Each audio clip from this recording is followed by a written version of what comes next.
Magandang araw sa inyong lahat at welcome sa aking channel. Mukhang very strong nga ang relasyon ni nakapamilya Primetime King na si Coco Martin at ang partner nitong si Julia Montes. Paano ba naman kasi? Kahit matagal na nga silang magkarelasyon, ay hindi pa rin nakakalimutan ni Coco na pakiligin si Julia. Sa isang Facebook post, ay ibinahagi ni Julia ang isang video na kuha ng kanyang mga kasama kung saan pumapasok siya sa isang kwarto habang nakaabang ang isang malaking basket of flowers na galing kay Coco. Hindi nga kaagad napansin ni Julia noong una ang mga bulaklak dahil nakapatong sa may gilid. Pero napatili naman ito ng mapalingon at may paletter pa nga si Coco na ikinakilig ng aktres.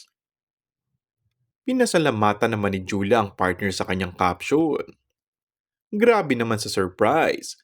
Grabe sa kilig. Thank you for this real Coco Martin. Thank you.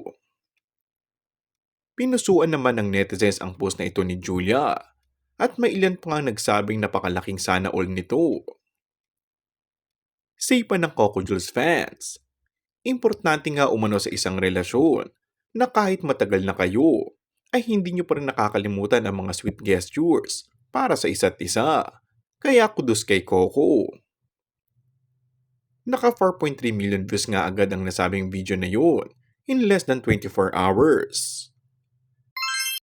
Kung bago ka lang sa akin channel ay mag-subscribe at pindutin na rin ang notification bell. Maraming salamat!